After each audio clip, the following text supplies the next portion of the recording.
यहाँ के युवा और ऊर्जावान मुख्यमंत्री श्री विप्लव देव जी, त्रिपुरा के उप मुख्यमंत्री श्री जिष्णुदेव वर्मा जी,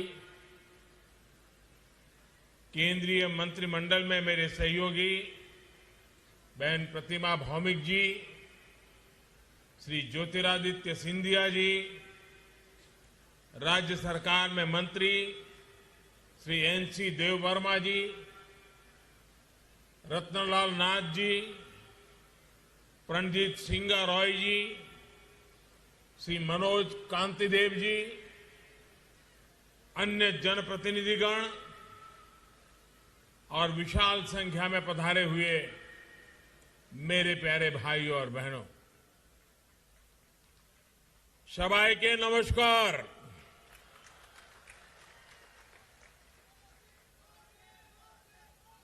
सकल के 2022 वर्षेर अनेक अनेक शुभेच्छा।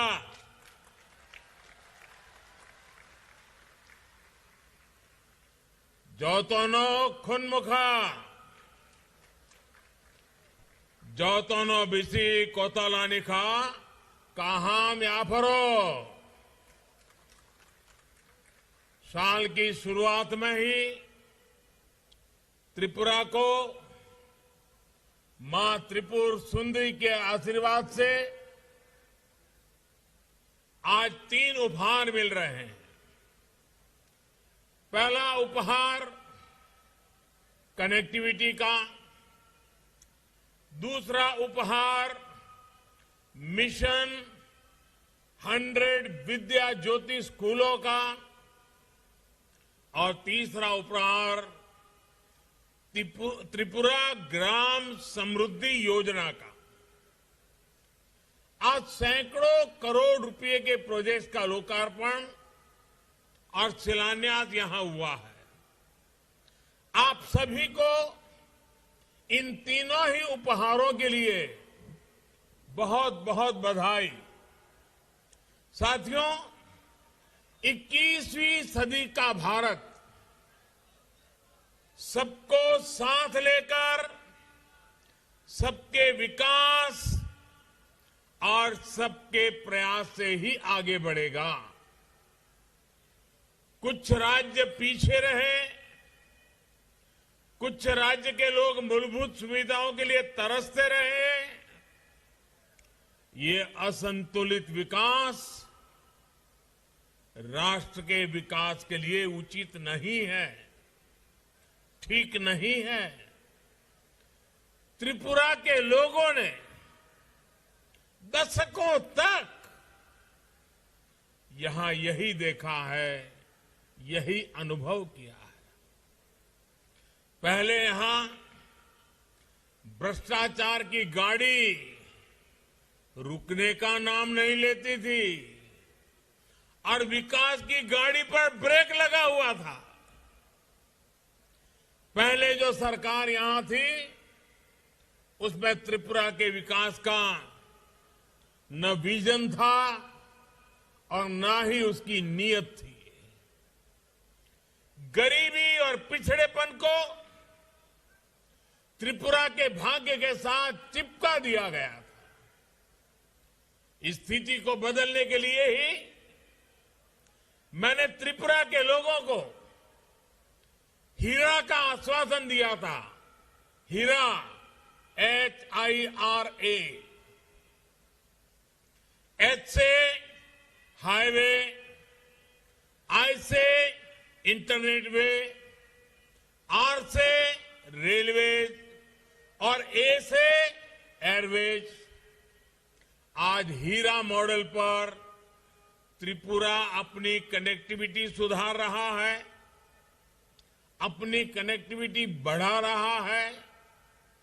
यहां आने से पहले मैं महाराजा बीर बिक्रम एयरपोर्ट की नवनिर्मित बिल्डिंग और दूसरी सुविधाओं को देखने गया था। त्रिपुरा की संस्कृति, यहां की विरासत, यहां का आर्किटेक्चर एयरपोर्ट पर उतरने वाले हर यात्री को अब सबसे पहले नजर आएगा। त्रिपुरा की प्राकृतिक सुंदरता हो, उनाकोटी हिल्स के जनजातीय साथियों की कला हो, पत्थर की मूर्तियां हो, ऐसा लगता है कि एयरपोर्ट पर पूरा त्रिपुरा सिमट आया है। नई सुविधाओं के बाद महाराजा वीर विक्रम एयरपोर्ट की क्षमता पहले की तुलना में 3 गुना और बढ़ गई है। अब यहां दर्जन भर विमानों को खड़ा किया जा सकता है। इससे त्रिपुरा के साथ साथ पूरे नॉर्थ ईस्ट की हवाई कनेक्टिविटी बढ़ाने में बहुत मदद मिलेगी। जब यहां डोमेस्टिक कार्गो टर्मिनल का, कोल्ड स्टोरेज का काम पूरा हो जाएगा तो पूरे नॉर्थ ईस्ट के व्यापार कारोबार को नई ताकत मिलेगी। हमारे महाराजा वीर विक्रम जी ने शिक्षा के क्षेत्र में, आर्किटेक्चर के क्षेत्र में त्रिपुरा को नई ऊंचाई दी थी। आज वो त्रिपुरा का विकास होते देखकर, यहां के लोगों के प्रयासों को देखकर बहुत खुश होंगे। साथियों, आज त्रिपुरा की कनेक्टिविटी को बढ़ाने के साथ ही इसे नॉर्थ ईस्ट के गेटवे के रूप में विकसित करने के लिए भी तेजी से काम चल रहा है। रोड हो, रेल हो, एयर हो या फिर वाटरवे कनेक्टिविटी, आधुनिक इंफ्रास्ट्रक्चर पर जितना निवेश हमारी सरकार कर रही है उतना पहले कभी नहीं हुआ। अब त्रिपुरा इस क्षेत्र में व्यापार कारोबार का नया हब बन रहा है, ट्रेड कॉरिडोर बन रहा है। रेल और रोड से जुड़ी दर्जनों परियोजनाओं और बांग्लादेश के साथ इंटरनेशनल वाटरवे कनेक्टिविटी ने यहां का कायाकल्प करना शुरू कर दिया है। हमारी सरकार अगरतला अखौरा रेल लिंक को भी तेजी से पूरा करने का प्रयास कर रही है। भाइयों और बहनों, केंद्र और राज्य में जब विकास को सर्वोपरि रखने वाली सरकार होती है तो डबल तेजी से काम भी होता है। इसलिए डबल इंजन की सरकार का कोई मुकाबला ही नहीं है। डबल इंजन की सरकार यानी संसाधनों का सही इस्तेमाल, डबल इंजन की सरकार यानी भरपूर संवेदनशीलता, डबल इंजन की सरकार यानी लोगों के सामर्थ्य को बढ़ावा, डबल इंजन की सरकार यानी सेवा भाव, समर्पण भाव, डबल इंजन की सरकार यानी संकल्पों की सिद्धि और डबल इंजन की सरकार यानी समृद्धि की तरफ एकजुट प्रयास। आज यहां जिस मुख्यमंत्री त्रिपुरा ग्राम समृद्धि योजना की शुरुआत हो रही है वो इसी का एक उदाहरण है। जब हर घर में नल से जल का कनेक्शन होगा, जब हर गरीब के पास पक्की छत होगी, और अभी मैं कुछ लाभार्थियों से मिलकर के आया, उनका खुद का अनुभव क्या है इस योजनाओं से, उसको समझने का मैं प्रयास करता था। लेकिन एक बेटी जिसको घर मिलना तय हुआ है, अभी तो सिर्फ फ्लोर का ही काम हुआ है, अभी दीवारें बाकी है, लेकिन वो इतनी खुश थी कि उसकी आंखों के आंसू बंद नहीं हो रहे थे। ये खुशी, ये सरकार जन सामान्य की खुशी के लिए समर्पित है। जब हर पात्र परिवार के पास आयुष्मान योजना का कार्ड होगा, एक ऐसा परिवार मुझे मिला जहां मां और नौजवान बेटा दोनों को कैंसर हुआ था। आयुष्मान भारत योजना के कारण मां की जिंदगी, बेटे की जिंदगी, उसको उपयुक्त सारवार मिल पाई। जब हर गरीब के पास बीमा सुरक्षा कवच होगा, जब हर बच्चे के पास पढ़ने का अवसर होगा, हर किसान के पास केसीसी कार्ड होगा, हर गांव में अच्छी सड़कें होगी, तो गरीब का आत्मविश्वास बढ़ेगा, गरीब का जीवन आसान बनेगा, मेरे देश का हर नागरिक सशक्त होगा, मेरा गरीब सशक्त होगा। यही आत्मविश्वास समृद्धि का आधार है, संपन्नता का आधार है। इसलिए ही मैंने लाल किले से ये कहा था कि अब हमें योजनाओं के हर लाभार्थी तक खुद पहुंचना होगा, योजनाओं के सैचुरेशन की तरफ बढ़ना होगा। मुझे खुशी है कि आज त्रिपुरा ने इस दिशा में बहुत बड़ा कदम उठाया है। ऐसे साल में जब त्रिपुरा अपने पूर्ण राजत्व के 50 वर्ष पूरे कर रहा है, ये संकल्प अपने आप में बहुत बड़ी उपलब्धि है। गांव और गरीब के कल्याण के लिए चल रही योजनाओं को जन जन तक पहुंचाने में त्रिपुरा पहले ही देश के अग्रणी राज्यों में है। ग्राम समृद्धि योजना त्रिपुरा के इस रिकॉर्ड को और बेहतर बनाएगी। 20 से अधिक मूल सुविधाएं हर गांव, हर गरीब परिवार को मिले, ये सुनिश्चित किया गया। मुझे ये बात भी पसंद आई कि जो गांव 100% लक्ष्यों को पहले हासिल करेंगे, उनको लाखों की प्रोत्साहन राशि भी दी जाएगी। इससे विकास के लिए एक स्वस्थ स्पर्धा भी विकसित होगी। साथियों, आज त्रिपुरा में जो सरकार है, वो गरीब का दुख भी समझती है और गरीब के लिए संवेदनशील भी है। हमारे मीडिया वाले साथी इसकी बहुत चर्चा नहीं करते, इसलिए मैं आज एक उदाहरण देना चाहता हूं। जब त्रिपुरा में पीएम आवास योजना ग्रामीण उस पर काम शुरू हुआ तो एक मुश्किल आई। कच्चे घर की सरकारी परिभाषा से पहले जो सरकार यहां थी, उसने व्यवस्था बनाई थी कि जिस घर में लोहे की चादर से बनी छत होगी, उसे कच्चा घर नहीं माना जाएगा।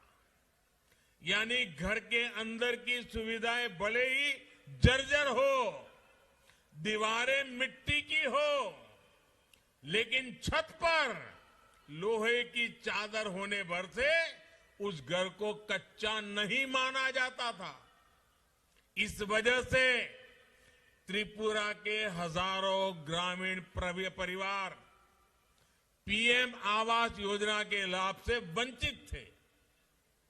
मैं प्रशंसा करूंगा मेरे साथी विप्लव देव जी की, क्योंकि वो इस विषय को लेकर के मेरे पास आए। केंद्र सरकार के सामने उन्हें सारी चीजें उन्होंने रखी, सबूतों के साथ रखी।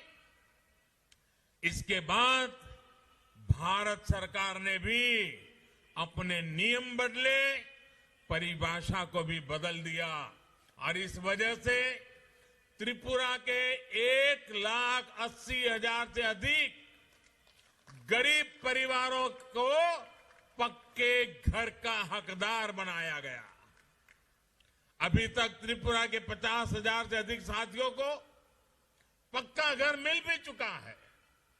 1.5 लाख से अधिक परिवारों को हाल में ही अपना घर बनाने के लिए पहली किस्त भी जारी की है। आप अंदाजा लगा सकते हैं पहले की सरकार कैसे काम करती थी और हमारी डबल इंजन की सरकार कैसे काम कर रही है। भाई और बहनों, किसी भी क्षेत्र के विकास के लिए संसाधनों के साथ ही वहां के नागरिकों का सामर्थ्य भी इतना ही जरूरी है।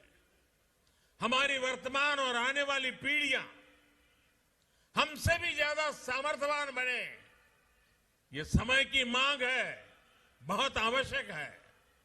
21वीं सदी में भारत को आधुनिक बनाने वाले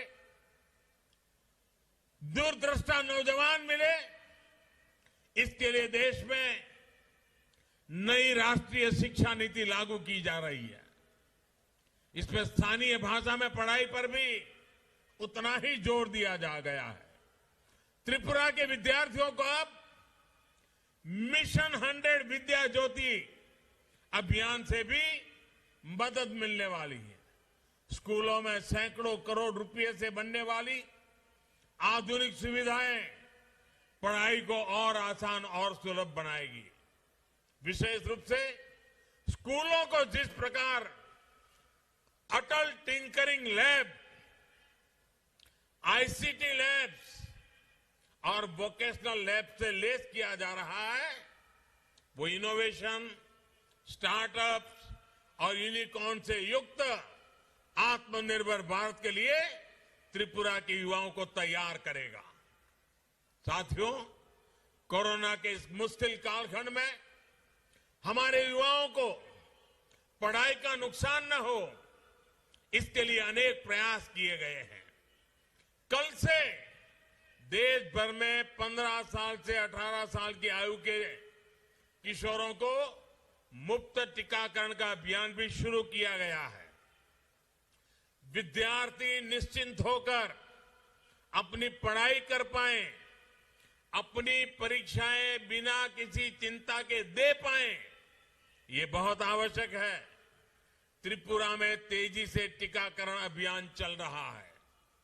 80% से ज्यादा लोगों को पहली डोज और 65% से ज्यादा लोगों को दूसरी डोज लग चुकी है।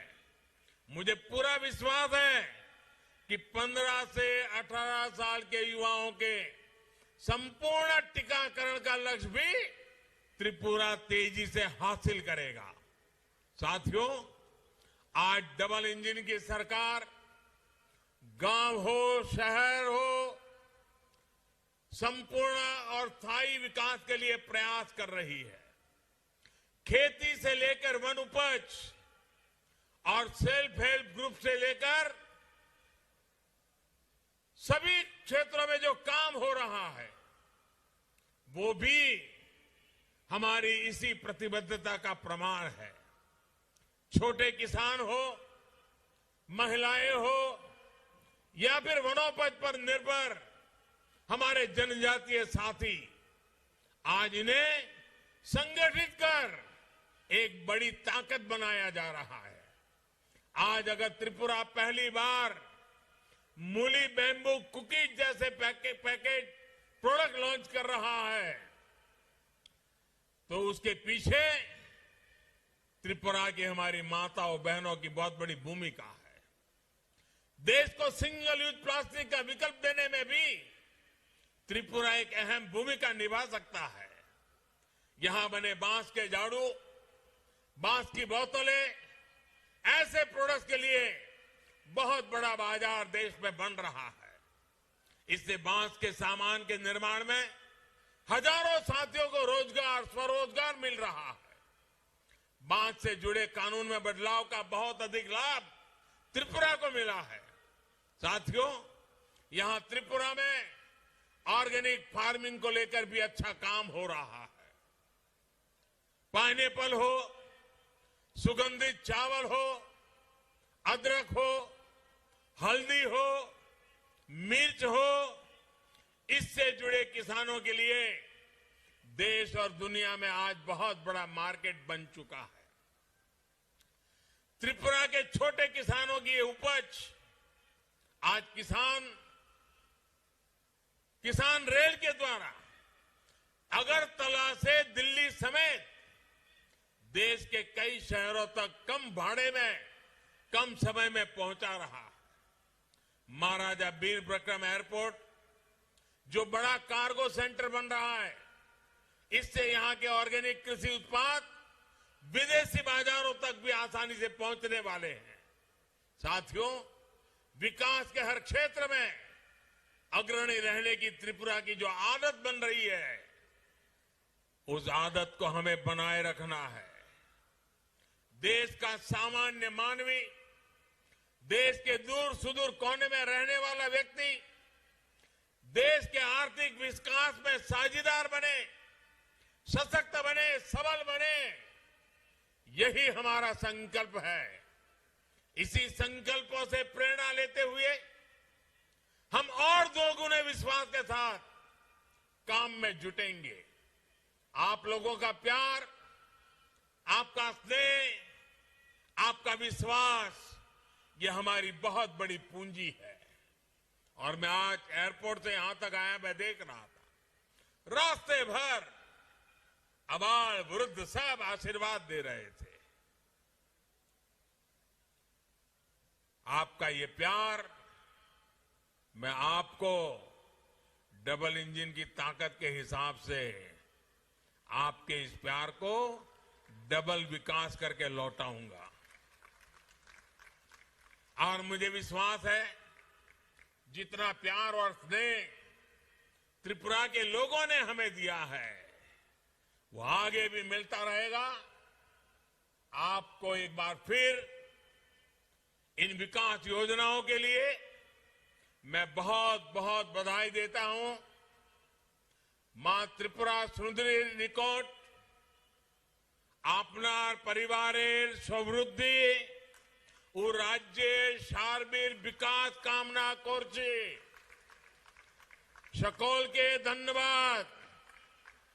যতনো হম্বাই। भारत माता की, भारत माता की।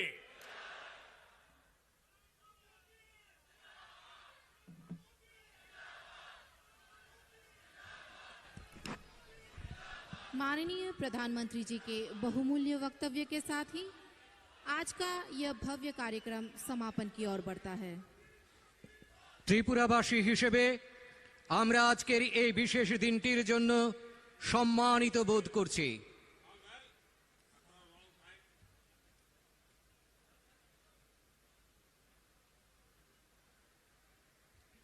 এবং মাননীয় প্রধানমন্ত্রী মহোদয়কে আমাদের আন্তরিক কৃতজ্ঞতা প্রকাশ করছি। সেই সঙ্গে আমরা ধন্যবাদ জানাই রাজ্যের মাননীয় রাজ্যপাল শ্রী সত্যদেও নারায়ণ